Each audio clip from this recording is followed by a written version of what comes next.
Hi guys, and welcome to the final episode of Red Dead Redemption 2. I can't believe that I'm actually saying this because this playthrough has been incredibly long. There's a part of me that really wants to see the end of this game. I've been waiting for this moment for so long. There's also a part of me that's kind of sad, you know, because it's hard to say goodbye to a game like Red Dead Redemption 2. As you can tell, this video is way shorter than the videos that I usually make, and there is an unfortunate reason to that. I always do a test recording before I start recording the actual episode, just to make sure that everything is working properly, but unfortunately I must have accidentally pulled my mic cable after the test, so it wasn't properly connected and the audio track where I talk is completely unusable. So instead of a normal video, I'm going to give you a shorter one that still has the gameplay footage and my face cam so that you can see my reactions. But instead of my normal commentary, I'm going to do a voiceover. Was this the way I wanted to end this playthrough? Absolutely not. But you know what? When life gives you lemons, you gotta make some lemonade out of it. So I think a little recap is needed because it's been a little while since we last met each other, and we all have most likely forgotten what happened in the previous episode, which wasn't a lot actually, because we only witnessed Uncle's bad day, and after that we just spent the rest of the episode going through New Austin. We spent some time in Armadillo and Tumbleweed, and other than that, the place was kinda empty-ish, and because I felt like we were so close to finishing the game, I wanted to start today's episode with some bounty hunting and stranger missions that I still hadn't finished, and that's why I started the episode by traveling to Hamish's place, and on my way there I ran into another moose. I don't really know how this is even possible, but you know, are we even surprised? After the hunting trip, I went to meet Hamish, and he wanted me to help him hunt this giant boar. And unfortunately, this trip ended really sadly with Hamish's death, and I was so disappointed because I had hoped that Hamish's story would end a little bit differently, but you can't have everything, I guess. And because I didn't want to leave poor Beale alone, I decided to take him with me and give him a new home. I quickly went to see Evelyn Miller, and the guy was clearly starting to lose his mind. So I decided to leave him some food so that he wouldn't lose too much weight, but well, we'll return to him a little bit later. And since we were near Strawberry, I decided to continue with bounty hunting, so I tracked down Mr. Cavanaugh, and because we needed all the money that we could get, I also decided to rob another stagecoach. And true to my style, the whole thing went completely wrong. I almost died and I ended up stuck inside the coach. From this, I think we can finally conclude that I shouldn't quit my day job and turn to crime, because I'd probably starve to death. Humiliated and slightly richer, I returned to Blackwater to finish the remaining bounty hunting missions in the area, and after capturing Herman Sissendorf and killing Otis Skinner, the final bounty hunting mission awaited me in Tumbleweed, where my task was to find Esteban Cortez, the guy who in my opinion has the coolest hat in this whole game. After killing him, I decided to retire from this line of work and leave the chasing of outlaws to the authorities and Sadie, but more on her a little bit later. Before continuing the story, I wanted to finish Mr. Miller's quest line, and oh boy, it took me a while. I brought food to his door a total of 4 times, I think, and in between these visits I wandered around trying to pass time. If I can give you one tip, please start this quest early to avoid this annoying grind. Finally, I brought food to him for the very last time, and I found that Mr. Miller had met his fate. His final wish was to be burned, so we did exactly that and concluded his tragic story. After this, it was finally time to continue the main story. I headed back to my home to talk to Abigail when Sadie suddenly arrived. She wanted us to join her for some bounty work. She also had some information about Micah, which made me and John both really excited, but Abigail not so much. So I was fully expecting us to go after some poor bastard and just bringing him or his body to the sheriff. We found this very terrified man in a shack somewhere when we were suddenly attacked by a giant bear. We somehow survived this bear attack and brought the guy to the sheriff's office. Before heading home, John asked Sadie to inform him about any news regarding Micah's whereabouts as soon as she heard anything. After the bounty hunting, I decided to take a short father-son trip to the river where we got to fish. And it was nice to hear that Jack remembered Arthur fishing with him. I wasn't sure if Jack even remembered anything from the gang days, so they shed some light on that. Of course, this trip didn't go without problems because Jack's dog dog was bitten by a snake and almost lost its life. Nice to see that John is trying to build a relationship with his son, even though it hasn't gone well so far. At this point I'm just wondering if they will remain kinda distant forever, but I guess only time will tell. After the failed father-son moment, our friends from Pronghorn Ranch brought us some furniture, and excited by this, Abigail and John decided to go shopping in Blackwater. At this point it was clear that John was really nervous, and I guessed that the proposal was coming soon. But before the proposal, Abigail and John finally took their first picture together. I spent so much time choosing this background and pose because I wanted the picture to be perfect, and I think it turned out just fine. After all the shopping and, photo shooting, the couple went rowing, and John finally proposed to Abigail in this beautiful sunset. I didn't think that I would get emotional, but as you can see from the video, I actually did. I did shed some happy tears. This was such a wonderfully happy and intimate moment, and it was definitely needed, as I had no idea what would happen next.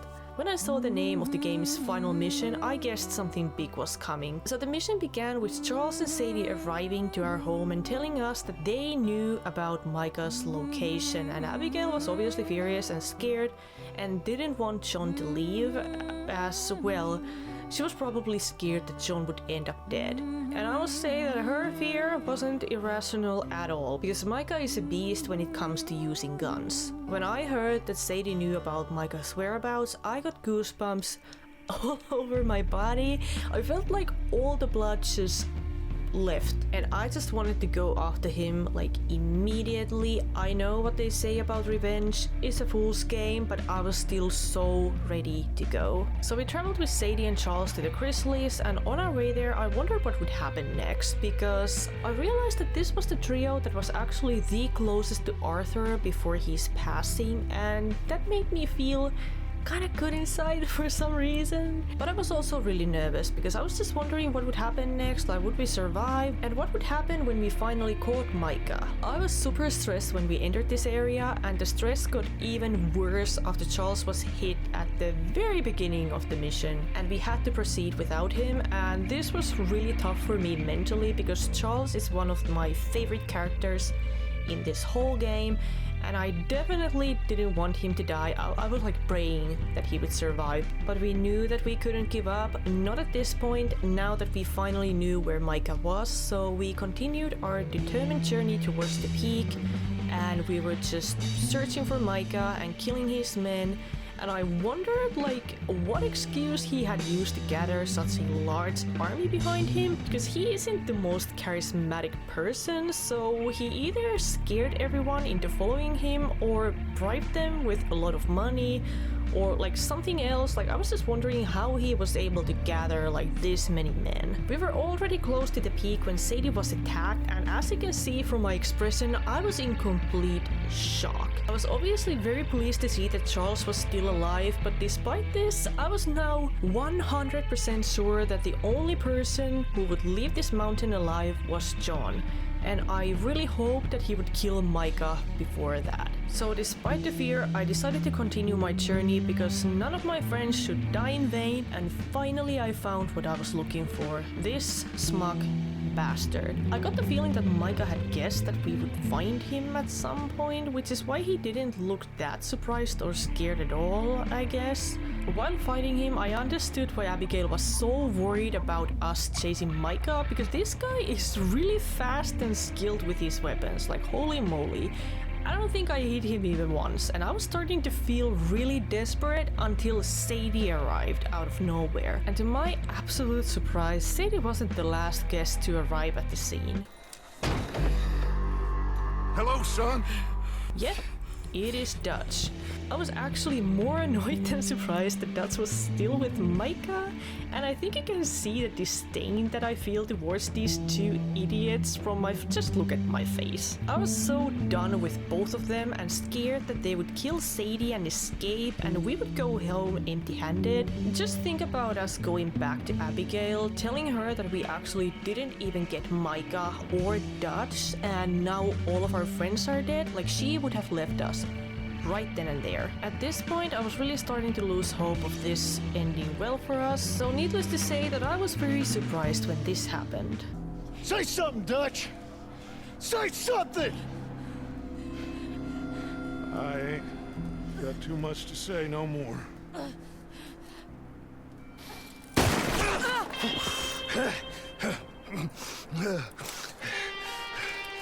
You shot me.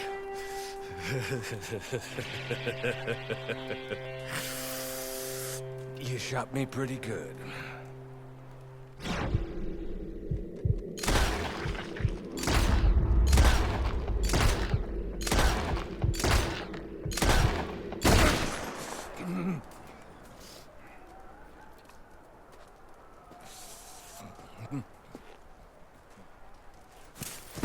And so ends the story of Micah Bell. At this point, I was so confused and was trying to figure out why Dutch acted the way he did.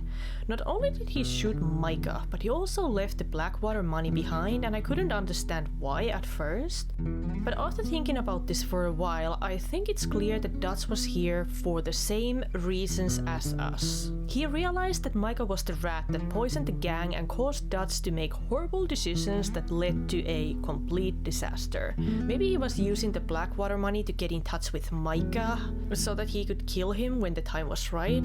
And when John showed up, he got so tired of everything and decided to end the madness once and for all. And that's why he didn't take the money. He didn't really need it or want it. He only used the money to get Micah's attention because he is, well, very motivated by the money. And so was Dutch, like before when the gang was still intact. But I don't think he's needing the money for anything at this point because, well, I don't even know what his goals are. And actually, I don't even know what happened to Dutch. Yeah, I actually just realized that I have no idea what happened to the guy. After getting the money, we returned to our family and I was so relieved when I saw both Charles and Sadie alive. And I just couldn't believe that we got the happy ending that I was hoping for, but I was just kind of fearing that we wouldn't get. And to be honest, I was expecting the game to end on John's and Abigail's wedding, so the fact that the credits started to roll just got me completely by surprise. Sun burns in the heat stays in command. Come lay by my side, right here. And so ended my first playthrough of Red Dead Redemption 2. I actually was able to finish the game, and this is where you can see the exact moment when that realization hit me. My almost 2-year-long journey with the game was finally over, and I still get emotional when I think about this, and it's really hard to describe what I felt in that exact moment because there was a part of me that was really satisfied with the ending and the fact that I actually finished the game, but I was also so incredibly sad because I knew that my first playthrough of Red Dead Redemption 2 was over, which meant that I could never experience this game for the very first time again. Like this was it. Red Dead Redemption 2 has been such a huge part of my life for the past 2 years, so it's really hard to let go of it because I've been like living and breathing this game, and now I just have to, find something else to play. I started the game not knowing anything about it really. I only knew that it was highly praised by absolutely everybody and it was going to be a wonderful lifetime experience, so my expectations were really high, and I'm so glad to say that the game met all the expectations that I had and more. This journey included so many happy, sad, frustrating memories that I don't think that I will ever forget, and I think at this point it's safe to say that Red Dead Redemption 2 might be the best game that I've ever played, and this comes from a person who is a massive fan of From Software games. Souls-like games are my absolute favorite, but this game is just so incredible, and I don't know if anybody is ever going to be able to make anything this great like ever again, because it was just so good. I think this game is such a great example of how video games can tell incredible stories that can touch anyone. Like almost all the characters that we met and their stories were so well thought out, and their fates deeply affected me, and I think we can all find someone from the gang that we can relate to. Hopefully it isn't Micah. Like honestly, at the very beginning of the game when we traveled through the Chrysleys, I would have never guessed that the woman I saved from a small cabin would become one of my closest friends. And as me, I mean basically Arthur and John, or that Dodds and Arthur would turn against each other and we would end up in Garma at some point out of all places. Like that was a plot twist that none of us saw coming. I think this game serves as a good example of what an open world game should be like. There was so much to do. There was like hunting, card collecting, fishing, playing cards, random events, incredibly well written stranger missions. For example, that quest in Aberdeen and Big Farm, I don't actually remember if that was a random event or if that was like an actual stranger mission, but that one was just wild. In my opinion, the biggest mistake that you can make while playing Red Dead is completely ignoring the open world, because I feel like the coolest things are out there in the world. Like that's where you find all the crazy stuff. For example, the vampire of Saint Denis, the crazy serial killer in Valentine, what else? Marco Tragic's robot, the comically tragic meetings of KKK and some other things that I have completely forgotten already. It is all out there in the world, and if you don't explore, you will find none of that. So that's why I'm so happy that I actually decided to take my time and spend some time in the world, and I'm so happy that you actually let me do that. As I said earlier, this journey with Red Dead Redemption 2 has been incredibly long but also very rewarding, and I'm so glad that I got to share this experience with you because it just made it so much better. And I really wanted to apologize for how long this took me.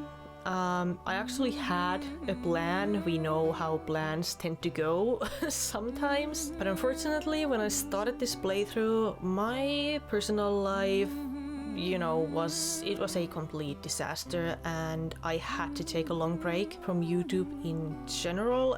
And while I was taking the break, I felt awful. I really felt like I had let everybody down and I have ruined the playthrough. When I finally decided to come back, I wasn't sure if anybody was interested anymore, and it was scary to post the first video after being gone for so long. I think I was gone for 8 months almost. And when I finally came back, I was just so pleasantly surprised by all the positive comments that I got. And I know that it took me almost a year to finish the game after coming back. Basically, the reason why I'm telling you this is to thank each and every one of you for sticking around, because I know it's been a long journey. I know it must have been very frustrating to wait for my videos for the longest time, and the biggest thank you goes to all of you who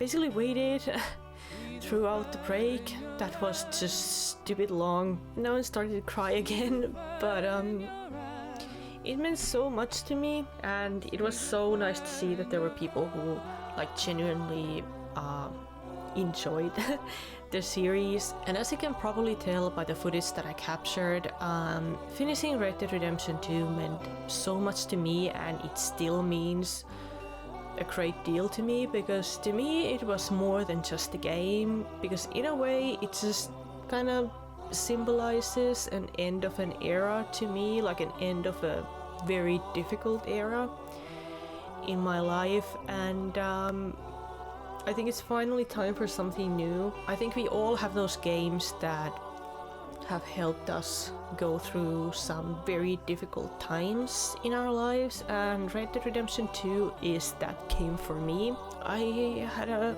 really good time with it, and now it's really hard to let go of it, but I need to play something else. And I felt like having Arthur as a friend. Like, I know that he is a video game character. Like, you don't have to be worried about me. Like, I know that he's a fictional character, but I felt like he was kind of like a friend of mine, and he helped me go through all of these things that I was like battling outside of YouTube. So seeing him pass away